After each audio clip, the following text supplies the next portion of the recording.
Right, we're a few minutes past, and I can see we've had a few join us already. So perhaps I'll kick us off and start us off rather than kick off, and welcome everybody to this conversation today. I'm very happy to see you all here online. I'll start by introducing myself briefly. I'm Dr. Katie Roscoe at the University of Liverpool. I'm leading a British Academy Frontiers project called Ethical Digital Public Histories, Prisoners and the Legacy of Enslavement, 1817 to 1970, which is looking at penitentiary records in Georgia in that time period. And it's my delight today to welcome some people who with far more expertise in today's topic, some wonderful speakers who are going to be in conversation rather than a traditional paper format. I also wanted to note that we are this Saturday marking Slavery Remembrance Day, which commemorates the 23rd of August, 1791, when the enslaved people on Saint Domingue, modern-day Haiti and Dominican Republic, rose up against the French colonial powers. So an important date to be remembering and one for a timely discussion. I'll also note that we're virtually hosted today by the wonderful Centre for the Study of International Slavery, based at the University of Liverpool, who host a huge range of events, including lectures, panels, policy launches, film screenings, and art exhibitions. So if you've signed up for this, please do keep an eye out on the rest of their schedule of events. The theme for this seminar series is Legacies of Enslavement, Transatlantic Dialogues in History and Justice. That has a primary focus on the legacies of slavery in the US, but it will also explore cultural and social impacts of the slave trade on all societies involved, and what looks particularly at interdisciplinary collaboration between scholars based internationally, which you'll see by our panelists who are from the UK and the US. Some of the themes covered include the growth of mass imprisonment in the criminal justice system that disproportionately affects African American communities, legacies of institutions that includes universities who benefited directly from enslaved labor and wealth generated from that system, and the memorialization and presentation of these difficult histories online and in physical repositories. So, as we noted, it's a transatlantic dialogue. So this isn't structured as a normal paper, but instead as a sort of a dialogue between transatlantic scholars around a series of questions that I will pose. The speakers will have a chance to speak for 4 or 5 minutes, both in response to questions, but if they want to respond to one of the other answers, that's also very welcome. We're looking for a back and forth here. And if we have time, we can also take questions from the public. So do pop that in the Q&A box. Obviously, we can't promise we'll get to them all, but please do pop them in there. You won't be able to raise your hand, so this is the only way that you can engage with our brilliant speakers. Right, so I will go ahead and introduce them then.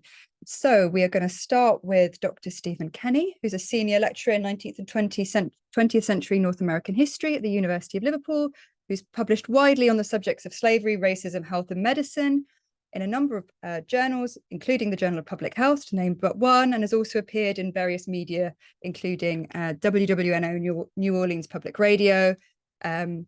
So he brings his expertise here today. We've also got Professor Sarah Shannon, welcome to you, from the University of Georgia Department of Sociology, who conducts high-impact, policy-relevant research in criminal justice. Dr. Shannon and her collaborators have created the first ever state-level estimates of the number of people with felony convictions in the US, which was published in Demography, and has been used widely by policymakers, the press, think tanks, as well as, of course, academics. She has also looked on other collateral consequences of criminal justice, including the broad impacts of fines and fees, and published in a number of peer-reviewed journals across several fields.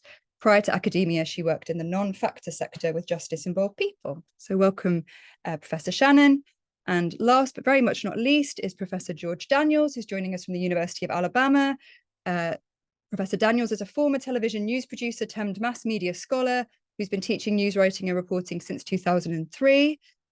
Including also researching media management, electronic news reporting, and hosts a number of courses at the University of Alabama.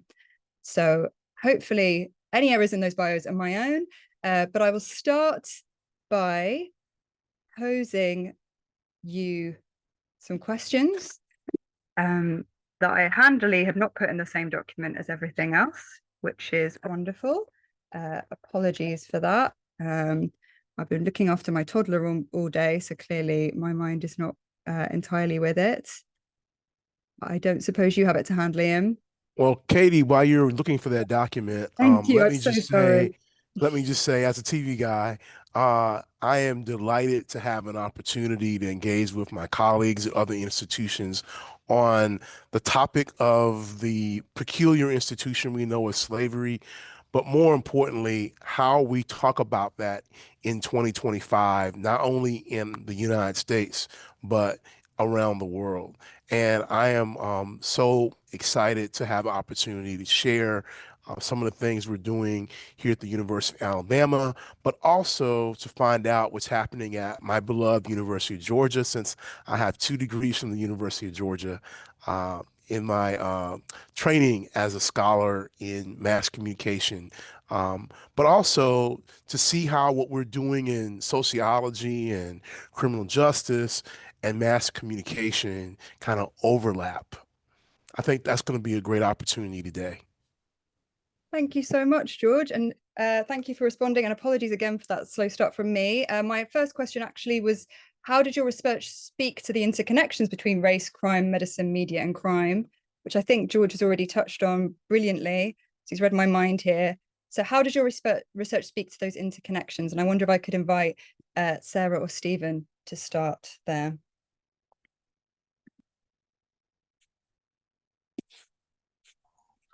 Quite happy for you to go first if you would like, Sarah. Sure. Thanks so much. This is a real pleasure to be a part of the conversation, and I'm really happy to meet a fellow Georgia Bulldog. Although I don't have any degrees from Georgia, I'm obviously very fond of the place. So it's wonderful to join the conversation.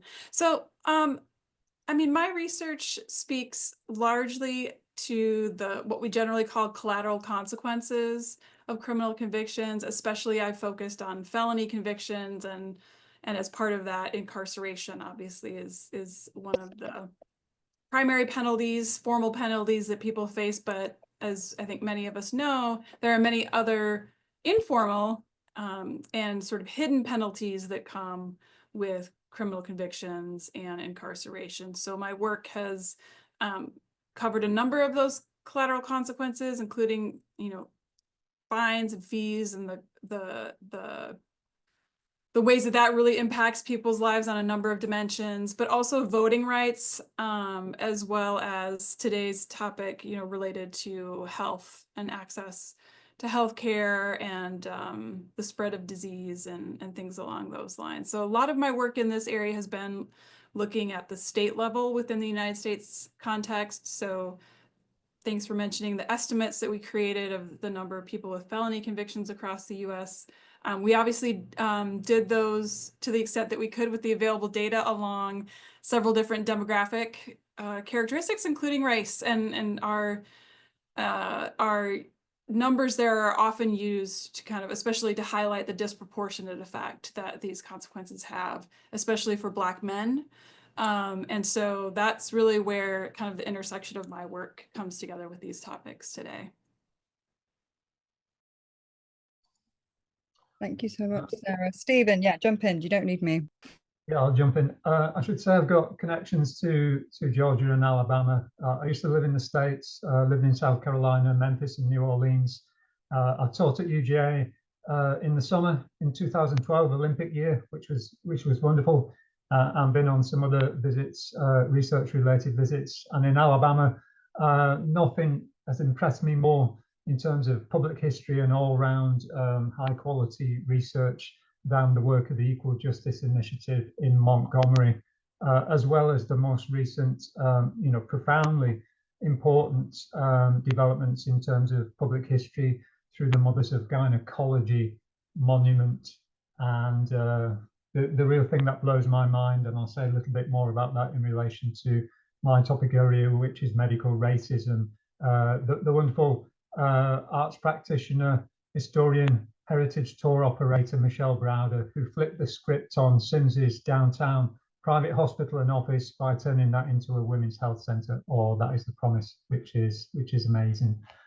So my research projects focus on the history of medical racism, and I'm very interested in racism and its collateral health consequences, to pick up on Sarah's term, the collateral consequences and hidden penalties of racism on health. And so I look at the history of medical racism under American slavery and Jim Crow segregation. And you could say there are sort of three main areas of focus: trying to map and analyze the landscape of white medical power, looking at the profoundly racist nature of medical education, medical research, and medical practice. I mainly focus on South Carolina and New Orleans and Georgia and Alabama, which you will not be surprised give me plenty to work with.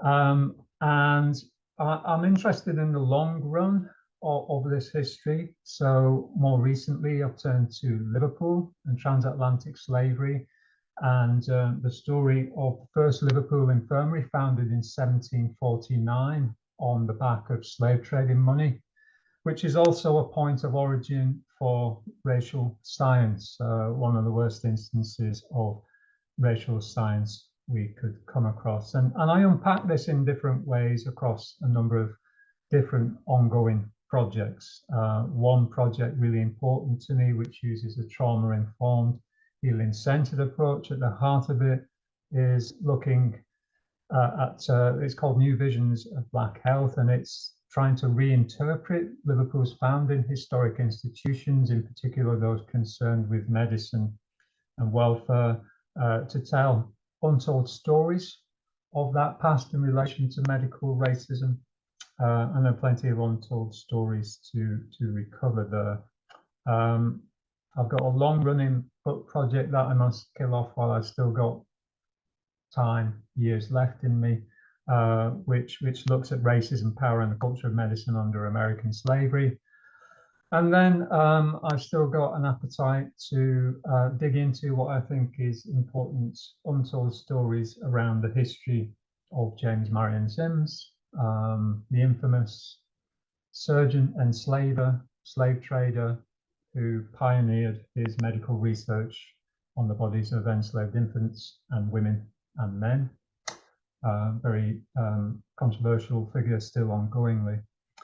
And looking at the post-slavery segregation era, as far as racialized medicine is concerned, when we see an expansion in the scale, intensity, ambition, and impact of medical racism, particularly in the context of city or public hospitals and medical hospitals, which are often adjoined to those kind of facilities. So that's me in a nutshell. So I think there's a lot of interconnections between us all, especially around racism, and then how this is weaponized in different contexts and different race-making mechanisms. There's, yeah, all sorts of connections. You know, I think it's interesting that you talk about the racism and the Jim Crow era and the history. I am what we call a emerging media historian. My focus when I started my graduate work was not necessarily in history, but as I have looked at issues of diversity and difference, we have to have a context for understanding those differences. And inevitably, that means looking at the historical record.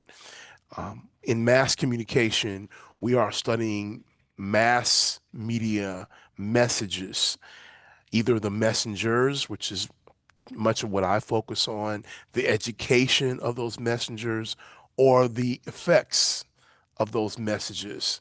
And you can find a space under any of those areas, and you're in our field.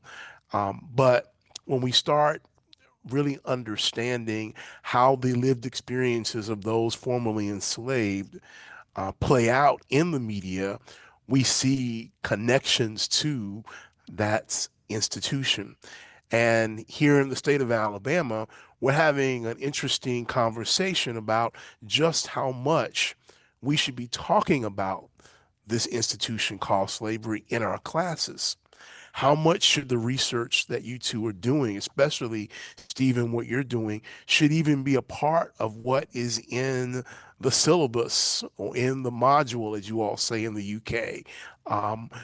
That question is one that intrigues me as one who studies media education, but also as one who looks at the role of ethnic media, specifically the Black press, that for nearly 200 years you've had Black-owned news outlets that have looked at the experiences of those formerly enslaved from 1827 until 2025. We're coming up on the 200th anniversary of that. And so in the volume that I have coming out in October, we'll be talking about in several of the chapters how the Black press covered the crisis we know as COVID-19. And is there something to be learned from looking at how those outlets covered the COVID-19 crisis and the history of slavery? That is the kind of thing that spills over beyond just the Black press to other types of ethnic media, like Spanish language media, like those media that cover Japanese Americans. All of that is a part of this particular book project that I was excited to edit with a colleague now in North Carolina. But then last week, another colleague of ours and I worked together on a monograph on 21st century race reporting that's happening at newspapers around the US. And when we look at some of those projects, those 15 projects that we analyzed, they're talking also about the things, Stephen, you mentioned here in Alabama, lynching in particular, and how lynching is covered or not covered in the Montgomery Advertiser, which is our state capital here in the state of Alabama. So those are some of the things that I've been working on that I think touch on the work that, and even Sarah, you mentioned Black males and how the data you've looked at reflects their experience. Well, the question I ask is, how is that told in television news? That when we pull a sample of newscasts for a period of time, that we see mostly negative portrayals of African Americans, and this is 2018, 2019. So to me, that's a vestige of this institution we call slavery.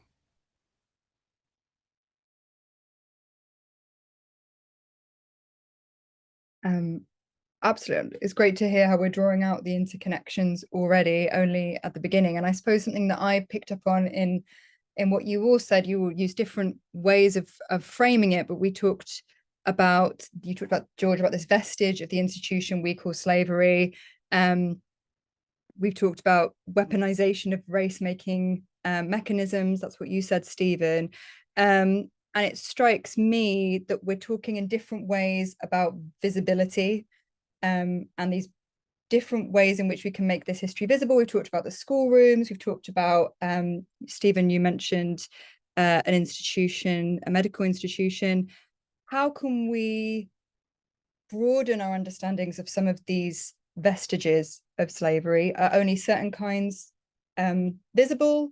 Do we want to broaden that picture? How, in what spaces could it be most impactful to bring these histories out? I know a lot of you have worked also with your more contemporary work in the public space. So I wondered if you had any thoughts on that. Well, if I could, go ahead, Sarah. Oh, either way, that's fine. One of the things that when I was thinking about this question is, social science research in this area has rightfully focused on and really chronicled, as I mentioned earlier, the disproportionate effects that incarceration and sort of the through line between slavery and incarceration today. But one of the things that I think is really important in some of the research that I've done, and I do want to mention that the research I'm speaking about right now is very much collaborative. So this isn't work that I did all by myself or even thought of all by myself. So my collaborators, Chris Eugen, Jason Schnitker, and Michael Masolia were involved in these couple of publications. But we looked at state level effects of the number of people who are or the proportion of the population who is formerly incarcerated within US states, and the impact that this had on a number of different measures of health, including disease like tuberculosis and other sexually transmitted infections, HIV. And then in a second paper, we looked at how that proportion of formerly incarcerated people affects the broader population's access to things like healthcare and trust in their physicians, and a number of different indicators of health and access. And what we found through both of these studies is really these histories affect all of us. In fact, the impacts are not just for, Black men in particular, although of course those effects are disproportionate, et cetera. But when we look at the state level, the spread of disease, people's satisfaction with their health care, even access to specialists for people who are insured, which is a big deal in the United States, right? And our crazy healthcare system.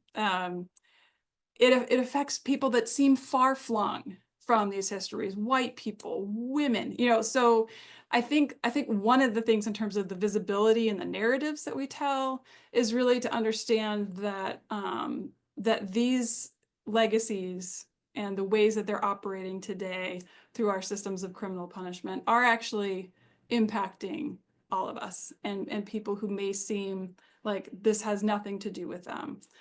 So I think that's really a really important piece from my perspective in terms of trying to communicate some of this research, to understand that it's not just about them. It's not about something that's happening to those people over there, but that when we really do the best we can with social science and with the data we have available, to examine how these effects affect people more broadly, we're actually all in some way dealing with the consequences of these social systems.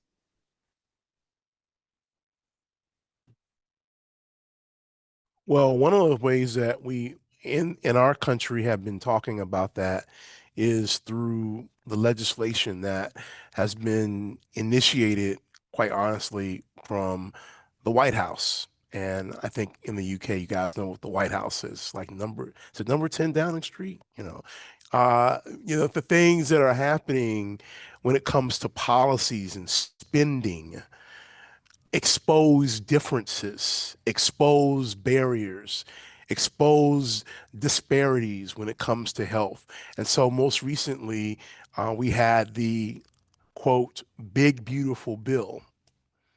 Well, regardless of where you stand on the political spectrum, when you dig down and understand what the impact of that bill is, the same things that Sarah's mentioning will bubble right back up to the top. And that is something that the media play a role in making sure that that message is conveyed and shared. And that's where, in my world, where we're studying the Black press, we have to bring that out. We have to draw those connections. And I think that is a place to make what we're talking about visible, to bring that narrative to the surface.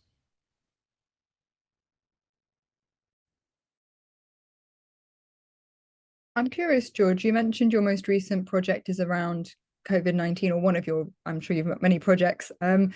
How was that portrayed in the Black press? Because it feels recent, but actually it was already 5 years ago. It's got that coalesces with the historical aspect that we're talking about, if it all. Well, the book is called Covering Communities of Color in Times of Crisis, published by Peter Lang, which is actually based in the UK. And the subtitle is the evolving role and relevance of ethnic media. So in the chapter on the Black press, we were talking about the messaging around COVID-19 and its impact on the African American community. We're talking in that chapter about how many other health ailments made the cases higher in some neighborhoods than others, and the Black press having to make that message very clear. The book is about crisis reporting, so it's not just COVID-19. We also get into the crisis around a protest around George Floyd, the crisis around a natural disaster like a hurricane that would have a great impact on the city of New Orleans and the city of Philadelphia in the same hurricane, the crisis that's associated with anti-Asian hate that would have an impact on some communities in places where Asian Americans are in greater numbers than others. All of those are crises that we address there. But to go back to your question directly, the Black press played a big role in not just giving the case counts in 2020 and 2021, but also providing information about where to find vaccines and to convey the vaccines were safe. Um, and in a separate chapter, we talk about the video messages of those Black press outlets and how those played a role in making sure that people in the African American community felt comfortable, despite our histories when it comes to health disparities, in going and getting that vaccine. Oh, fascinating. I look forward to the book chapter. I'm trying to put together a master's course at the moment on true crime, and obviously the media is a big part of that and a little bit outside of my usual remit. So really fascinating. Stephen, I wonder if you could talk a little bit about your recent research. Yeah, I was actually going to link to the point about visibility if you want me to, and then I can talk all day about my research. Yeah, absolutely, brilliant. In my mind, I was as George was just talking about the role of the media, the important role of the media, and different media perspectives, and the perspective of the Black media in the US. And before that, George had mentioned about attempted changes in the curriculum in Alabama and many other states. And I was thinking about the first time I'd been to South Carolina and came across some old history textbooks that were used as late as the into the 1980s, to be honest, with true blue blood South Carolina aristocratic names of elite white female authors, which contained absolutely no indigenous people's history and very little, a very cursory amount of African American history. And I was thinking that the research of everyone here on this call, everyone included who's on this call, has great value in education at all levels, and it's really important, and perhaps especially in places like the undergraduate curriculum, where I think it still, despite all the pressures, especially that people are facing in the States, it should be still permissible and possible to encourage and develop an understanding and appreciation of civil and human rights, and not just in the arts and humanities and social sciences, but also for students of medicine and public health and science and sociology, criminology, in an effort to repair the damage done in the past in the educational realm.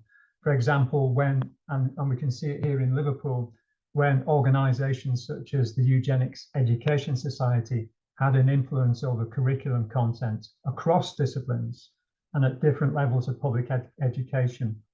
And when researchers were influenced by racial science, and I'll flip across to the US context in New Orleans, where you had a cluster of racial scientists, medical racists in New Orleans at Tulane University, Rudolph Matus, Edmund Souchon, Robert Bennett Bean, who was collecting brains to imply racial differences between people, and Isidore Cohn, all this at the beginning of the 20th century.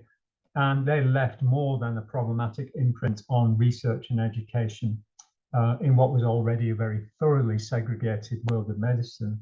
But we can also see there in recent research the way in which people have tried to show the advocacy and activism in the Black community to try to create better healthcare resources and push against this really demonizing, stigmatizing image of Blackness, anti-Blackness in medicine. So that was my point about visibility. I just want to chime in and say the focus on students and on teaching has really become so important to me, and I think so crucial. I just wanted to kind of like say amen to what Stephen just said on that. There's a sociologist, Michael Burroy, who sadly passed away this last year, but you know, he really, in his presidential address to the American Sociological Association, said, among many other things, that, you know, students are our first public. Students are, you know, in a sense, sort of a captive audience, but they're also taking sociology, what they learn in our classrooms, out into the world with them, whether they're conscious of that or not. And so just the opportunity that we have in our classrooms is so crucial. I also wanted to just comment and say that, you know, I think I was more enthusiastic about talking to the media about my research a little bit earlier in my career. These days, little more concerned about that, a little more skittish. Not that I've ever been fully out there and excited about it, but always willing to take the call. And now, you know, there's a lot of fear, and even more fear, I think, in terms of not only sort of being misrepresented, misquoted, all that kind of stuff, but being, I don't know if the word is canceled anymore, or even called out, or, you know, sent threatening emails. I did write an op-ed last year about a high-profile murder that happened here in Athens, and received, you know, some pretty vile messages in response. And so it's just a very tough time for a lot of us. But I think, you know, as researchers, as academics, who want to communicate, who want to make these things more visible, and yet it feels like a very threatening environment in which to do that these days. I love the comment on that as the media researcher. It is definitely a different environment that we're in.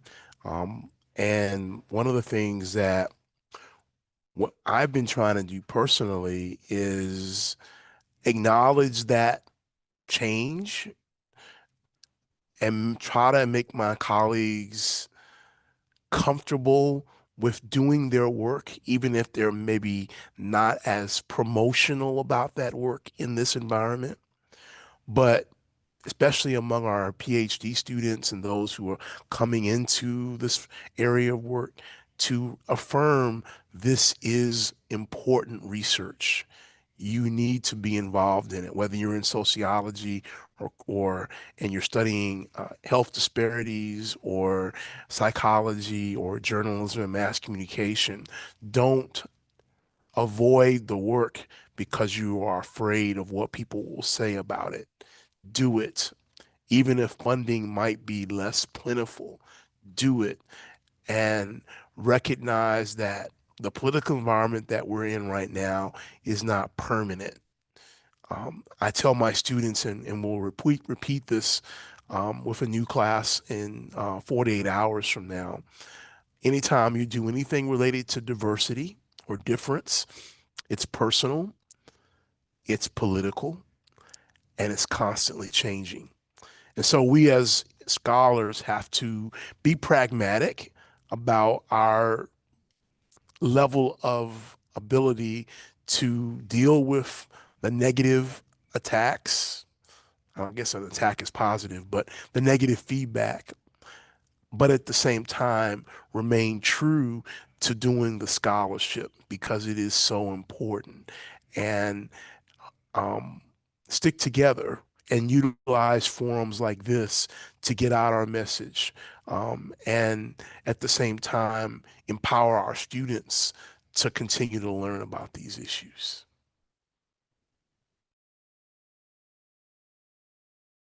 Thanks, George. I'm sure hopefully your students feel empowered by that, but I recognize it's a very different context here in the UK. But at the moment at Liverpool, at least, and I think in a lot of universities, we're preparing for something called Impact, which is part of how our universities get funding. We have to show we've made a difference, and of course that's always can be tricky. It depends on what's well received, and it just kind of, it strikes me in that moment, how do you demonstrate you've changed people's minds? How open are people to having their minds changed? How can we engage in these histories that aren't always welcomed? Obviously, we have a different relationship here potentially because it's a less visible part of our history, colonialism. There was a massive, massive part. And it just reminds me of a former colleague of mine at the University of Leicester who did a project called something like colonial countryside. I don't think I'm getting that right, but it was basically the colonial history of country houses, you know, manors and sort of places that were seen as nice domestic histories of posh people that actually getting a lot of their money from, say, plantations or other colonial ventures, and how much sort of vitriol through Twitter and later on through the National Trust, which manages a lot of these houses, against that history. And in that moment, it became clear that a university wants you to make an impact, but there wasn't always a lot of thought perhaps to how somebody might need to be protected if this agenda is picked up by the wrong person. So I can imagine that sometimes you don't want to be a man alone, do you, if you don't have, or a woman alone when you don't have the backing of the institution. So that just came up for me when you were talking, albeit in a very different context. And I wondered what you thought then more broadly about crossing outside of these disciplinary silos. And we've mentioned some of the challenges. Are there some opportunities still crossing outside of the ivory tower, but also across disciplines? Because I noticed in your bios, a lot of you had jumped roles and spoken to multiple audiences. As one idea that I would share is a concept that I believe has been adopted in the UK and in Canada, and it's called Black History Month. Did you know that in 2026, we will celebrate the centennial of what was originally Negro History Week? That observance was created by a man by the name of Dr. Carter G. Woodson. Well, the Carter G. Woodson Center at Marshall University is going to be doing a symposium, but also a series of courses similar to what Dr. Woodson proposed and executed in correspondence format in the 1900s. Now in the 21st century, we're able to offer online courses that get the messages out that Black History Month, Black History Week, Negro History Week was trying to get out. And those transcend disciplines. They help us to understand what happened in the past, but how that can inform our understanding of the present. And so my particular presentation for the symposium will focus on the role of the Black press, both historically and in a contemporary context. But I'm doing a 5-week course on the Black press, and I'm doing a separate 5-week course on voting and the role media play in voting, because that is something that Carter G. Woodson talked about in some of his writing in Black newspapers.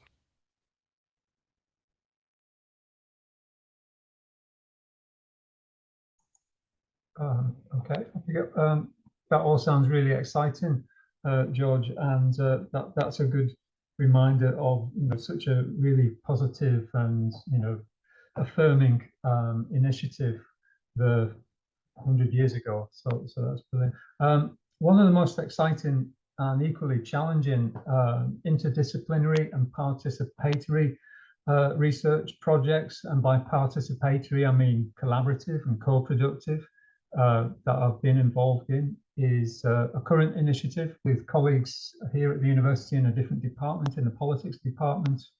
My collaborators, Leona Vaughan in politics and Rebecca Loy at National Museums Liverpool, and a young and extremely talented, rapidly up-and-coming artist in attempting to reframe the public image of a well-known race scientist who was so self-obsessed that there are 2 portraits in the public realm, early and late portrait of this individual.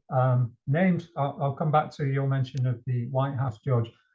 This individual's name is Charles White, infamous racial scientist, whose home, where he had a medical museum of misappropriated human specimens, was called the White House. So I wonder if that influenced anybody overseas, that naming of the building.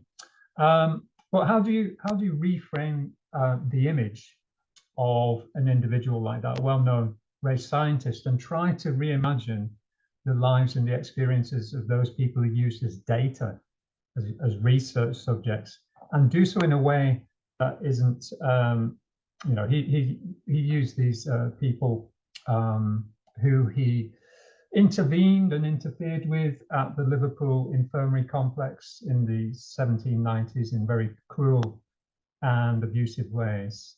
So how do you do that? How do you do that in a way that's sensitive, is not going to re-traumatize people? The answer is it's very difficult and involves a lot of back and forth between collaborators to discuss, you know, how this can be done, and trial and error process, trying out different strategies.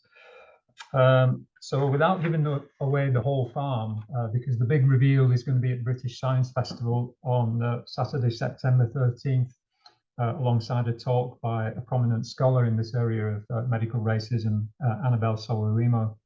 But what I can say is that the discussion exchange of ideas around this particular participatory research project, really enjoyable, really satisfying moments, and tells me that collaboration is definitely, in all realms, including academic research, is the way forward, to make sure that things are done in a way that is appropriate, is ethical, is sensitive, and really tackles the problem under analysis, whatever the form you're working in, whatever the media, whatever the genre, in a holistic way, tackles as more of the issues in relation to the problem in my area, problem of medical racism in the past. So yeah, a creative intervention, very inspiring. I'll just jump in and say,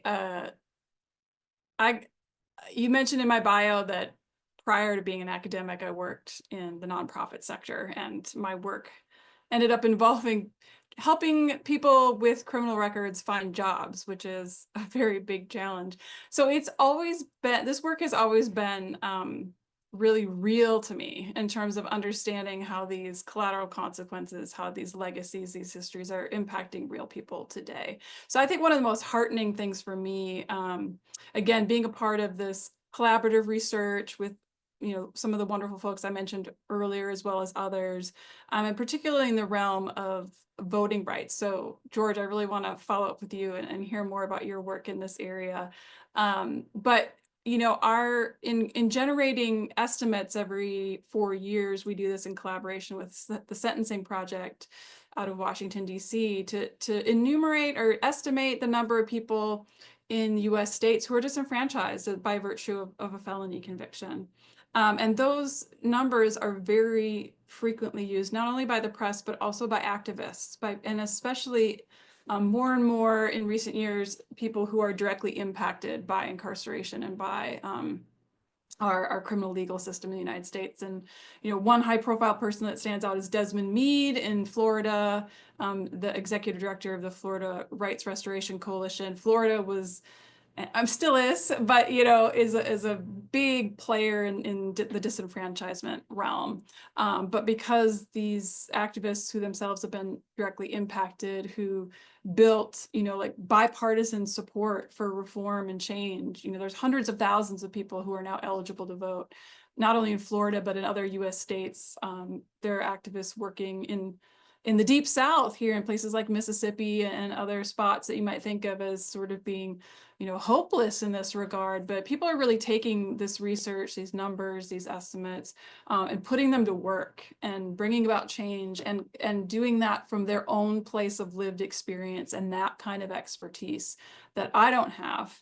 And that, you know, many of us don't have, but it's a really beautiful thing to witness that, to see that happen. And that's so important to me, that it's not necessarily we're directly collaborating, but that those individuals are finding our data and our research useful for pushing forward, in this case, the extension of the franchise to citizens in the United States. Wonderful that it's your work is having that further impact than apologies.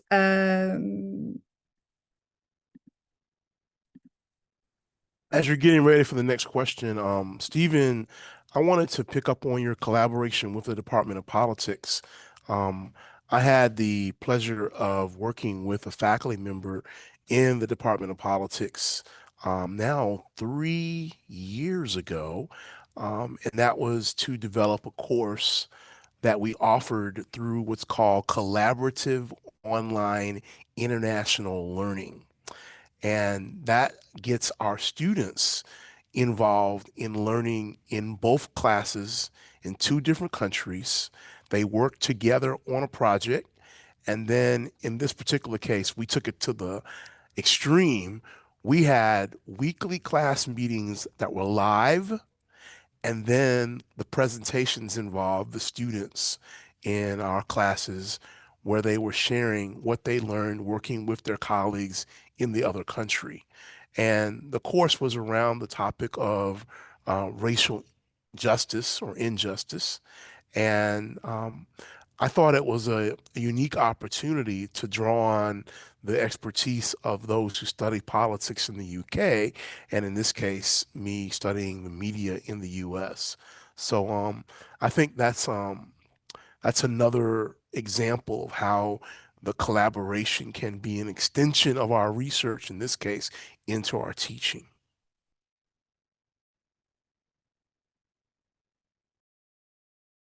Fascinating to hear about all those different modes of collaboration, all this exciting potential there. Apologies about my audio snafu before, connected to the AirPods.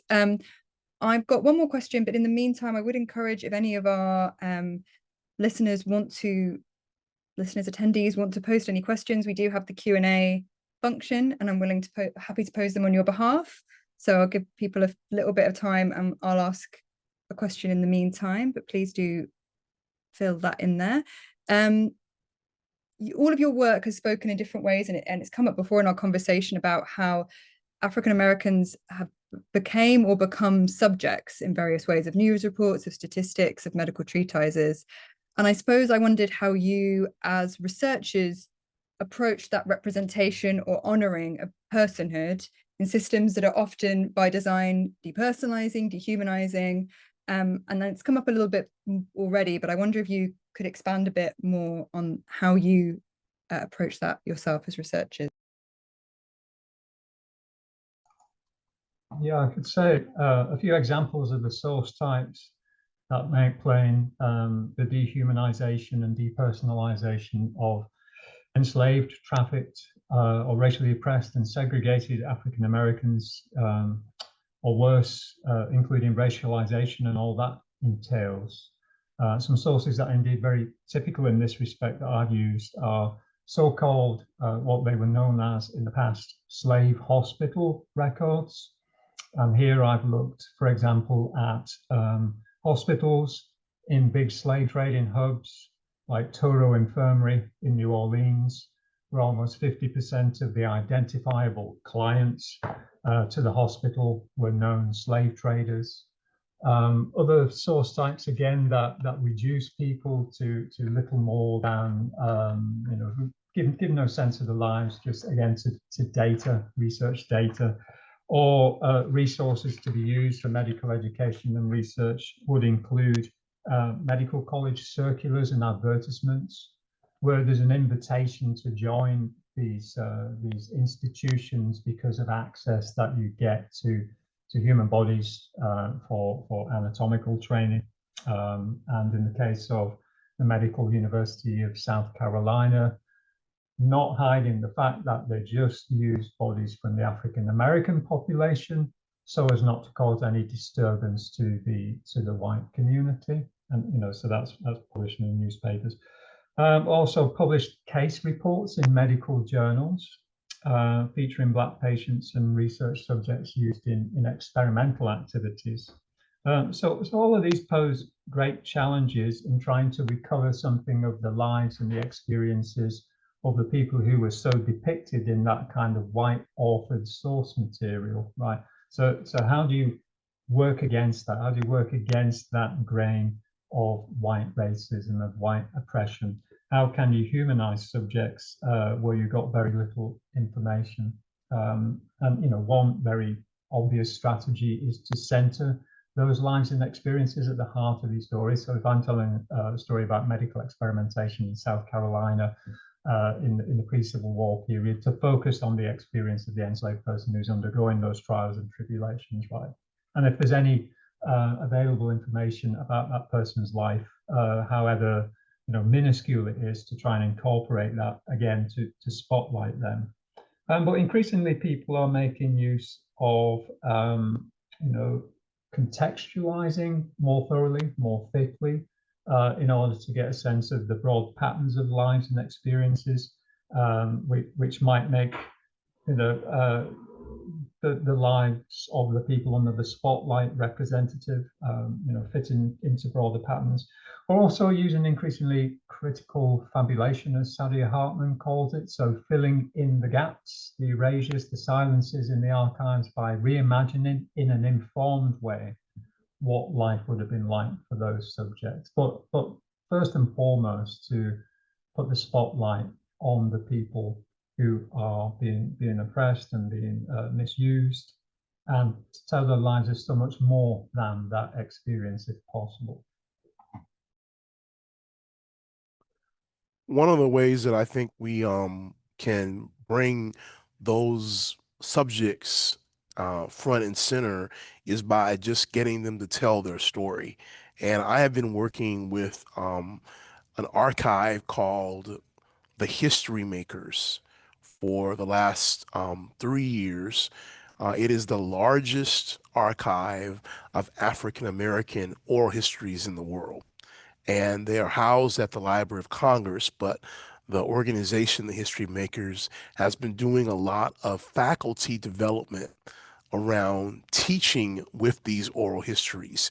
And these are interviews that are some going as long as 6 or 7 hours, but they are broken up into subjects and topics and themes that can be connected to a variety of research projects, not only in media, but in politics, in religion, in community development, in the hard sciences, in sports. So what I've been doing is not only developing research product around it, most recently an article in the Journal of Radio and Audio Media about Black radio, but to bring that into a teaching environment where students are playing through these oral histories and seeing what people who identify as African American can tell you about a particular instance in history. But also, even though the interview may have been done in 2015, can inform what we know about 2025.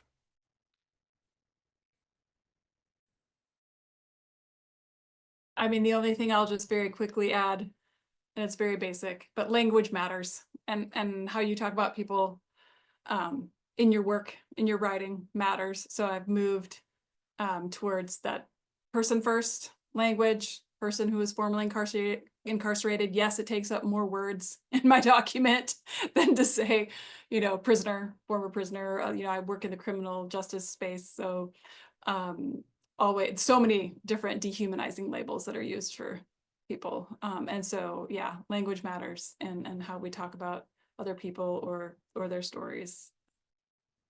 Changing how we speak and write is really important. Thank you, Sarah. That's so important, especially looking at a lot of historical documents to not fall into that lexicon. Sometimes it's kind of just making sure it's like, not in the 19th century, got to make everything sound, and think about the personhood and how much that can change how you think about things. And it's also something I have to keep bringing back to my students when we're looking at historical documents, so even just the phrase convicts seems, to explain. Well, yeah. Thank you so much to our brilliant panel. It's already 2 minutes past 6. So I don't want to intrude on anybody's time, but it's a really wonderful discussion to have across the US and the UK. So thank you again for sharing your insights. And thank you to the Centre for hosting this talk, and everybody behind the scenes who made it happen. Yeah, I suppose that's it. It always feels weird in an online setting because it's just a goodbye, but thank you very much. I don't know if you've got a clapping ability, but I'll just do an awkward clap here. But thank you very much. And thank you for joining us. Thanks for inviting me. I enjoyed the conversation. I look forward to staying in touch with both of my colleagues, all three of you actually, beyond this conversation, and continuing to work with the museum as well. Thank you. Same here. Yeah. Likewise. Be in touch. Brilliant. Thank you all for your time and your expertise.